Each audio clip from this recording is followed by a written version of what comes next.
안녕하세요. 반갑습니다.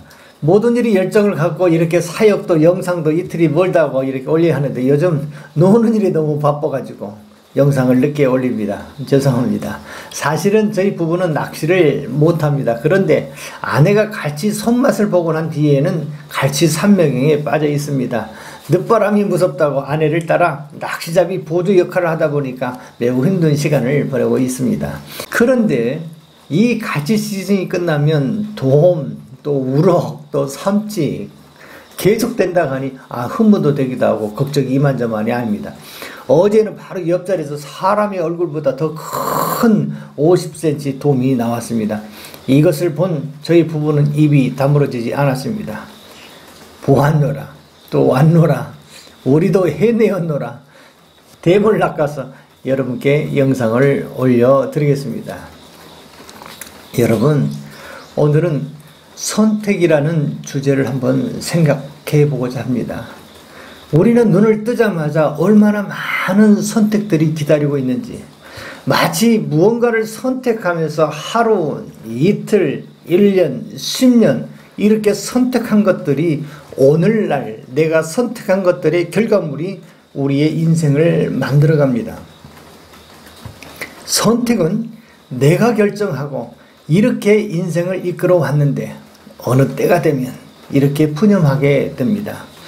왜 내 인생 내 뜻대로 되지 않을까? 내 마음대로 왜 되는 일이 없지? 내 인생인데 왜 내 마음대로 되지 않아? 그래서 많은 사람들이 이렇게 생각합니다. 인생은 하늘이 정해진 대로 사는 것이지 누구 마음대로 살 수는 없어 라고 말입니다.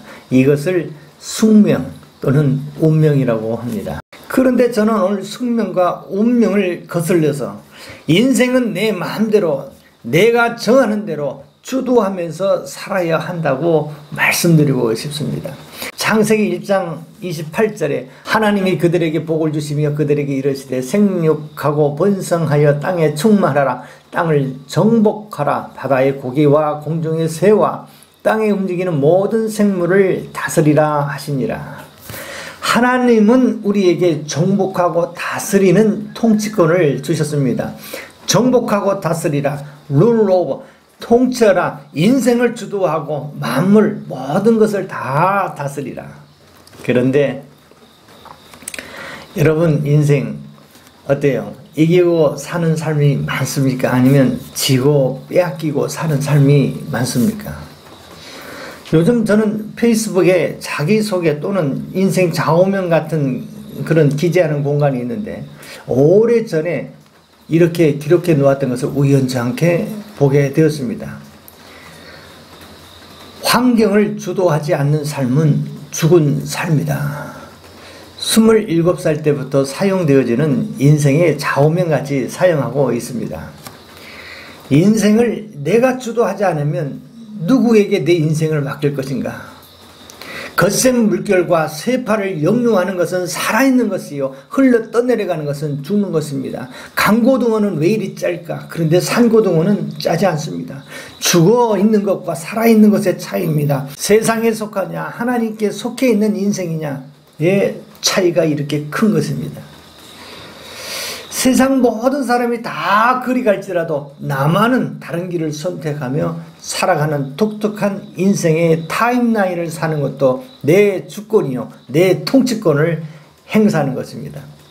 그래서 오늘도 아내와 저는 금오도의 이 방파제의 저 바다를 바라보면서 지난 30여 년간의 시간들 그리고 선택했던 순간들 그 결과에 따라서 하나님께서 운영해 주셨던 것들을 회고하면서 여기까지 이제까지 모든 것을 잘 선택하고 주도하고 하나님이 펼쳐지는 이러한 모든 장들을 보면서 하나님 앞에 감사했습니다.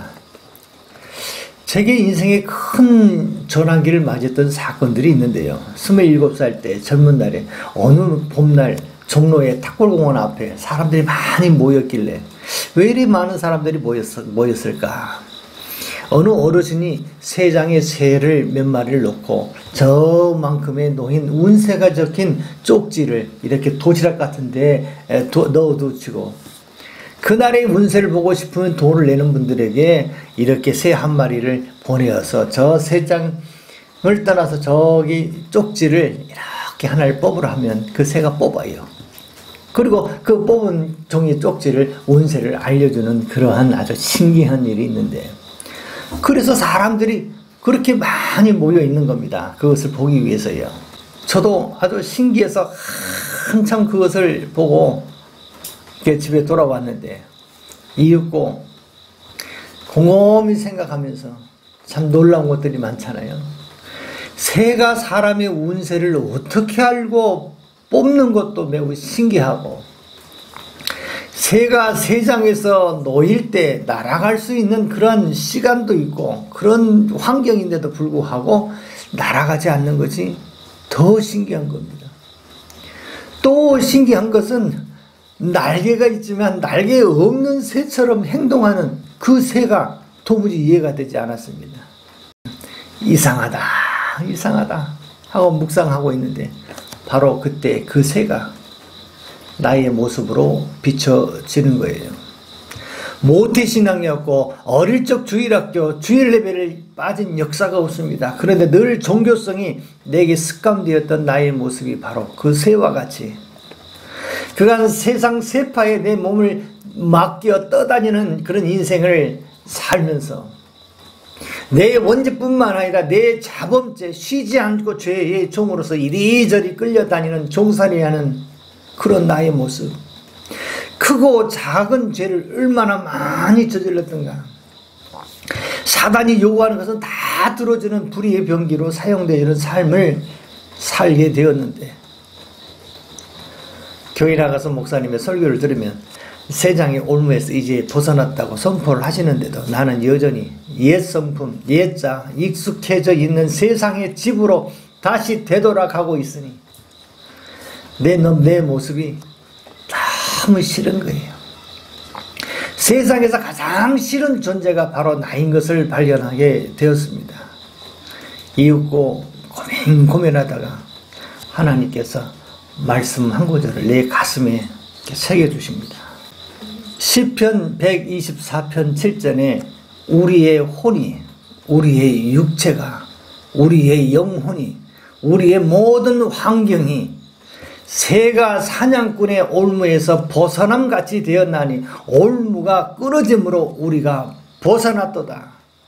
아하, 나는 원래 새였는데 사냥꾼에게 잠깐 올무에 잡혀 있다가 이제 그 올무가 끊어져 나는 자유인이 되었구나. 이제 사냥꾼이 내 주인이 아니고 나는 자유자다. 나는 진정한 하나님의 자녀로다. 그렇다면 이제부터는 삶의 방식을 바꾸자. 지배를 당하는 삶에서 정복하고 다스리는 삶으로 바꾸자. 그때부터 내 인생의 좌우명은 환경을 주도하지 않는 삶은 죽은 삶이다 라고 외치기 시작하였습니다. 이제부터 인생을 주도하면서 살겠다. 환경을 지배하면서 살겠다. 지배당하지 않겠다. 사람과의 관계 가운데서도 상처로 인해서 지배를 당하지 않겠다. 상처를 주지도 않고 상처를 받지도 않겠다. 저는 상처를 잘 안 받습니다. 절대 안 받아요. 그래서 받고 안 받고는 제가 선택합니다. 그래서 웬만하면 상처를 절대 받지 않습니다. 또한 저는 잘 알기 때문에 많은 상처를 받아본 경험이 있기에 또 다른 사람을 상처 주는 걸 매우 싫어합니다. 차라리 내가 손해보면 받지 주는 걸 싫어해요. 세상의 재물에 눌려서 비굴한 삶을 살지 않겠다. 그런데 인생은 거의 99.9% 재물로 인해서 고민하고 걱정하고 마음에 눌림이 있고 자신이 하고 싶은 대로 하지 못하는 억울한 인생을 살게 됩니다. 죄에 대해서도 불의의 병기로 살지 않고 의의 병기로 살겠다. 세상에 흘러가는 방식대로 살지 않고 하나님의 말씀에 순종하는 방식을 따라 살겠다. 그런데 신기합니다. 너무 놀라운 거예요. 나는 이렇게 살겠다고 의지하고 결심을 했는데 그 뒤에는 모두가 다 예비된 삶이 기다리고 있는 겁니다. 이렇게 선포한 이후에 얼마나 인생이 신나고 재미있는지, 새 장에 갇혀 사는 삶 얼마나 답답합니까? 그런데 새 장에서 벗어나 저 창공을 홀홀 나르면서 가고 싶은 대로 자유롭게 항해하고 머물고 싶은 곳, 어느 곳에 머물 수 있는 선택할 고난이 내게 있으니 얼마나 멋있어요. 이전과 이후의 삶이 비교할 수 없습니다. 유치한 이야기를 한번 하겠습니다. 그런데 중요한 이야기라 고백을 합니다. 아내를 27살에 만났는데 바로 회심했을 때 바로 그때 만났습니다. 그 해에 결혼을 했는데 이제까지 큰 소리로 마음에 상처를 줄 만큼의 싸움을 한 적이 한 번도 없습니다. 힘들고 어려울 때는 더더욱 지혜를 모았습니다. 그리고 평안할 때, 즐거울 때는 더욱더 재미있게 살았습니다. 비결은 자유입니다. 자유자의 선택을 우리는 존중했기 때문입니다. 어떠한 문제가 생기면 그 문제를 놓고 우리 부부는 선택하는 겁니다. 그런데 이상할 만큼 서로 같은 것을 선택하는 것이에요. 서로 싸울 일이 생기면 그 원인을 분석합니다. 대부분 우리 사이를 이간하고 싸우고 나쁜 길로 인도하려는 의도가 반드시 보입니다. 그러면 우리는 힘을 합해서 그 문제에 대해서 이 일을 어떻게 받아들일까, 버릴까, 선택할까 말까, 이것을 우리는 선택을 하는 것입니다. 그래서 싸움이 아니라 오히려 우리에게 그러한 일이 오게 되면 싸움이 아니라 오히려 더 큰 사랑을 만들어냅니다. 이렇듯 저희 부부의 인생의 삶에 어떠한 문제도 이와 같이 적용했기에 어려움과 슬픔은 잠깐이요, 즐거움은 영원한 것처럼 이제까지 왔습니다. 또한 저희 부부의 인생관도 12년의 목회, 12년의 사업, 12년의 성김과 봉사, 그 이후 모두가 다 한치의 다른 이견 없이 자유자로서의 주권을 가지고 선택을 했습니다. 하나님 말씀입니다. 신명기 30장 15절입니다. 보라, 내가 오늘날 생명과 복과 사망과 화를 내 앞에 두어나니 너희는 오늘날 선택하라는 것입니다. 앞으로의 남은 날수도 저희 부부는 어떻게 선택할 것인가? 생명과 복을 선택할 것입니다. 오늘 외딴 섬 송고라는 이 바닷가에서 아내와 함께 지난 날을 회고하면서 환경을 주도하지 않는 삶은 죽은 삶이다 주제로 여러 말로 서로 위로하게 되었습니다. 이후의 삶은 더 확실하게 분명하게 주도적으로 선택하며 살 것입니다. 이처럼 자유자로서 환경을 주도적으로 지배하면서 사는 저와 여러분이 되시기를 주의 이름으로 축복합니다. 감사합니다.